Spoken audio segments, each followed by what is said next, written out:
sekalian, setiap muslim dan bagi mereka yang mengaku bahwa dirinya beriman kepada Allah,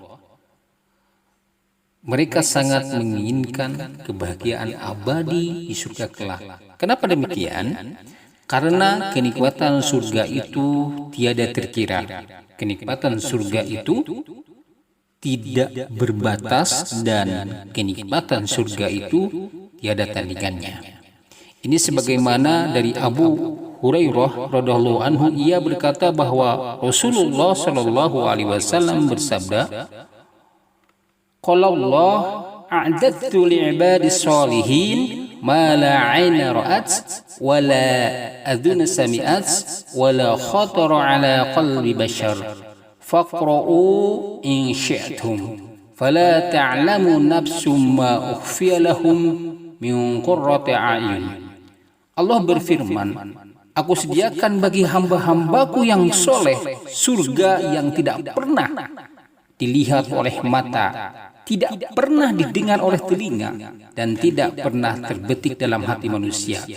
Bacalah firman Allah Ta'ala, "Tak seorang pun mengetahui berbagai nikmat yang menanti, yang indah dipandang sebagai balasan bagi mereka atas apa yang mereka kerjakan." Para iman sekalian, ada pelajaran penting dari surat Qaf, surat yang biasanya dibaca oleh Nabi Shallallahu Alaihi Wasallam saat khutbah Jumat. Di dalam surat Al-Qaf itu dijelaskan, "Wa uzliwatil jannatul muttaqina ghuruba'in," dan dekatkanlah surga itu kepada orang-orang yang bertakwa pada tempat yang tidak jauh dari mereka. Hadza ma tu'aduna likulli awabin hafid. Inilah yang dijanjikan kepadamu, yaitu kepada setiap hamba yang selalu kembali kepada Allah, lagi memelihara semua peraturan-peraturannya. Man khasya rahmana bil ghaib wa jaa biqalbin munib, yaitu orang yang takut kepada Rabb yang maha pemurah sedang dia tidak kelihatan olehnya, dan dia datang dengan hati yang bertaubat.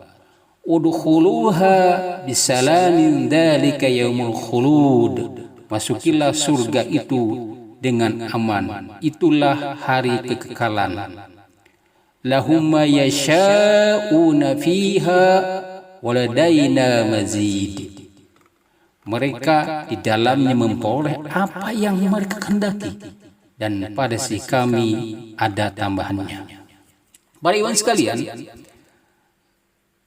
dari ayat atas ini kita bisa melihat bahwa ada 4 sifat yang disebutkan dalam ayat tersebut, yaitu sifat-sifat dari penghuni surga.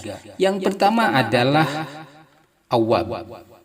Yang dimaksud dengan awwab adalah kembali kepada Allah dari maksiat kepada ketaatan padanya, dari hati yang lalai mengingatnya kepada hati yang selalu mengingat kepada Allah Subhanahu wa Ta'ala.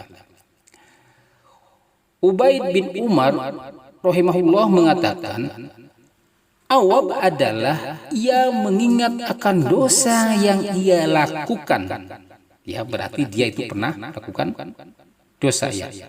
Kemudian ia memohon ampun pada Allah atas dosa tersebut. Ini maksud dari awwab sebagaimana tadi dijelaskan oleh Ubaid bin Umar. Kemudian Sa'id bin Al-Musayyib rahimahullah berkata, yang dimaksud awwab, ini menurut beliau, adalah orang yang berbuat dosa lalu ia bertaubat. Kemudian ia terjerumus lagi dalam dosa, lalu ia bertaubat lagi. Itu yang dimaksud dengan awwab menurut Sa'id bin Al-Musayyib, yaitu bahwa orang yang berbuat dosa lalu bertaubat, kemudian ia terjerumus lagi dalam dosa, lalu ia bertaubat lagi. Nah, kemudian sifat kedua dari penghuni surga itu adalah hafiz. Ibnu Abbas radhiyallahu anhu mengatakan, ia menjaga amanat yang Allah janjikan untuknya, dan ia pun menjalankannya. Qatadah rahimahullah mengatakan bahwa ia menjaga kewajiban dan nikmat yang Allah janjikan untuknya.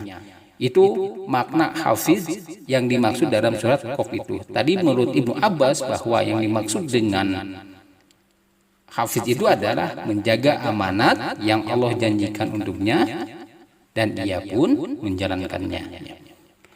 Sedangkan Ibnu Qayyim rahimahullah menjelaskan bahwa perlu diketahui nafsu itu ada dua kekuatan menurut beliau. Jadi menurut Ibnu Qayyim rahimahullah bahwa nafsu itu ada dua kekuatan, yaitu kekuatan ofensif atau menyerang yang kita kenal, dan kekuatan defensif atau bertahan. Yang dimaksud dengan awab adalah kekuatan ofensif dengan kembali kepada Allah dan mengharapkan ridhonya dan taat padanya. Sedangkan hafiz adalah kuatnya defensif, yaitu menahan diri dari maksiat dan hal yang terlarang. Jadi hafiz adalah menahan diri dari larangan Allah, sedangkan awab adalah menghadap pada Allah dengan melakukan ketaatan padanya. Baik para ikhwan sekalian, sifat ketiga dari penghuni surga adalah takut pada Allah. Dalam firman Allah Subhanahu wa taala, orang yang takut kepada Rabb yang Maha Pemurah sedang ia tidak kelihatan olehnya, terkandung makna pengakuan akan adanya Allah, akan rububiyahnya dan ketentuannya, akan ilmu dan pengetahuan Allah yang mendetail pada setiap keadaan hambanya. Ini maksudnya. Juga di dalamnya terkandung keimanan pada kitab, Rasul, perintah dan larangan Allah. Begitu pula di dalamnya terkandung keimanan pada janji, baik janji Allah maksudnya, ancamannya, kemudian perjumpaan dengannya kelak nanti. Begitu pula di dalamnya terkandung keimanan pada janji baik Allah, ancamannya, perjumpaan dengannya. Jadi seseorang yang dikatakan takut pada Allah haruslah memenuhi hal yang disebutkan tadi.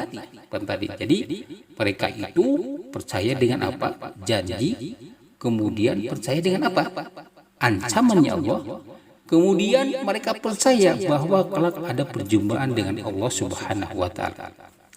Para ikhwan sekalian, sifat keempat dari penghuni surga adalah bahwa mereka datang dengan hati yang munib.